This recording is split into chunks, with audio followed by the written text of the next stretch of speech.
Hello class 12th students. Determinant के fourth exercise के third question को हम लोग आज की वीडियो में सॉल्व करेंगे। ठीक है, हमें वेरीफाई करना है ये वाला फॉर्मूला।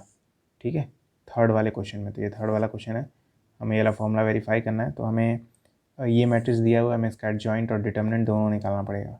ठीक है, तो पहले डिटर्मिनेंट निकाल लेते हैं। तो डिटर्मिनेंट ऑफ ए क्या हो जाएगा, अगर ये मैट्रिक्स ए है तो डिटर्मिनेंट ऑफ ए कैसे निकालेंगे, बहुत ही सिंपल सा ट्रिक होता है, इन दोनों को मल्टीप्लाई करिए। ठीक है, तो क्या आएगा, मल्टीप्लाई करने के बाद -12, बीच में माइनस का साइन लगाइए, फिर इन दोनों को मल्टीप्लाई करिए, क्या आएगा -12 आएगा, उसे ब्रैकेट में लिखेंगे, सॉल्व करेंगे तो क्या जाएगा -12 + 12 दैट इज़ 0। ठीक है, मतलब इसका डिटर्मिनेंट 0 आएगा। ठीक है, हमें आइडेंटिटी मैट्रिक्स के बारे में भी पता होना चाहिए। तो आइडेंटिटी मैट्रिक्स क्या होगा इस केस में, ये हमारा होगा 1 0 0 और 1।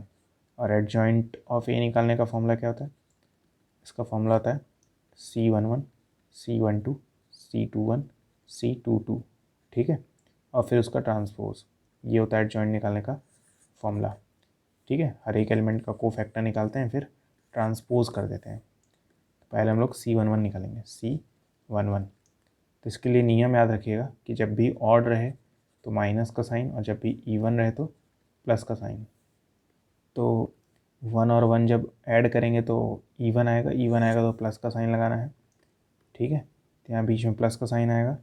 फिर क्योंकि हम लोग इस 2 का कोफैक्टर निकाल रहे थे, तो ये जो 2 है जिस रो में है और जिस कॉलम में उसे हाइड कर दीजिए, आपको -6 दिख रहा होगा, तो यहाँ -6 लिखेंगे, कोफैक्टर हो जाएगा -6। C12 निकालेंगे, C12 करेंगे तो 1 और 2 जब जोड़ेंगे तो ऑड आएगा, ऑड आएगा तो माइनस का साइन लगेगा, तो आगे माइनस का साइन। फिर क्योंकि हम लोग इस सेकंड एलिमेंट का कोफैक्टर निकाल रहे थे, तो इस सेकंड एलिमेंट को हाइड करेंगे, जिस भी रो जिस भी कॉलम में होगा, हमें दिख रहा है -4, तो ये हो जाएगा +4। फिर C21 निकालेंगे, 2 और 1 जोड़ेंगे तो ऑड आएगा, ऑड आएगा तो माइनस का साइन। ठीक है, क्योंकि हम लोग इस थर्ड एलिमेंट का कोफैक्टर निकाल रहे हैं, तो ये जिस रो में होगा जिस कॉलम में होगा उसे हाइड कर देंगे। 3 दिख रहा है तो -3 कोफैक्टर हो जाएगा। फिर C22 निकालेंगे, C22 मतलब क्या होगा बताइए, इस लास्ट वाले एलिमेंट का कोफैक्टर। तो 2 और 2 जोड़ने पे तो इवन आएगा, इवन आएगा तो प्लस का साइन। फिर ये जिस भी रो में होगा जिस भी कॉलम में होगा साइड कर देंगे, हमें 2 दिख रहा है तो कोफैक्टर हो जाएगा 2। अब हम लोग क्या करेंगे, C11 C12 C21 C22 की वैल्यू पुट करेंगे, तो ये जाएगा adjoint of A equals to C11 की वैल्यू क्या आई है -6, C12 की वैल्यू 4 आई है, C21 की वैल्यू -3 आई है, C22 की वैल्यू 2 आई है। इसका ट्रांसपोज करेंगे तो क्या जाएगा, ट्रांसपोज करना तो ईजी होता है, 2 कॉलम है दोनों को आप रो में बदल दीजिए, तो जाएगा -6 -3 फिर 4 और 2। ट्रांसपोज निकालने नहीं आएगा तो समझिए आप फेल होने वाले हैं बोर्ड्स में। ठीक है, तो इस वाले रो का मैंने, इस वाले कॉलम का मैंने रो में बदल दिया, इस वाले कॉलम को मैंने रो में बदल दिया, हमारा ट्रांसपोज आ गया है। तो यही हमारा आया है एडजॉइंट ऑफ ए।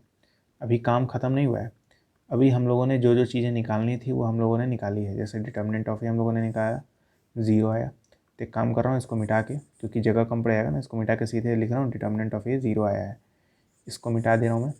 आप लोग वीडियो को रिवाइंड करके नोट कर लीजिएगा अगर आप नोट करना चाहते हैं तो, या फिर स्क्रीनशॉट ले लीजिएगा। तो एडजॉइंट ऑफ ए हमारा क्या है उसको भी मैं लिख ले रहा हूँ।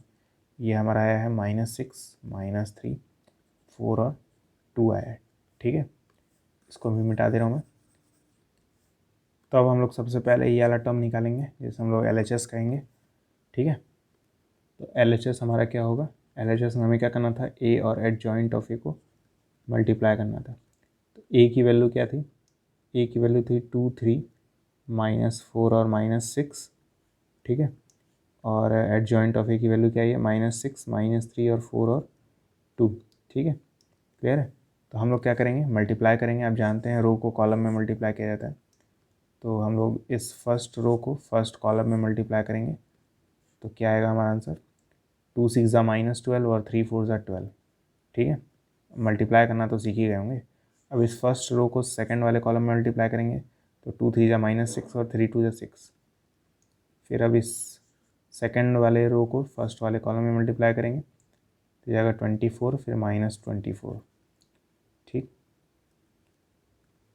अब इस सेकंड रो को सेकंड कॉलम मल्टीप्लाई करेंगे, तो जाएगा +12 -12। ठीक है, मैंने क्या किया, बस रो को कॉलम में मल्टीप्लाई किया तो ये वाला एलिमेंट आया, इस रो को इस वाले कॉलम में मल्टीप्लाई किया तो ये वाला एलिमेंट आया, इस रो को इस वाले कॉलम में मल्टीप्लाई किया तो ये वाला एलिमेंट आया, इस वाले रो को इस वाले कॉलम में मल्टीप्लाई किया तो ये वाला एलिमेंट आया। अब देख रहे हैं सब कट के 0 हो जाएंगे, ठीक है। तो हमारा आंसर क्या आएगा, 0 0 0 0, ठीक है। तो हम लोगों ने LHS निकाल लिया है, LHS हमारा 0 मैट्रिक्स आया है, ठीक है। उसी तरह हम लोग चाहें तो RHS मतलब ये वाला चीज़ निकाल सकते हैं, बहुत कम टाइम लगेगा RHS निकालने में।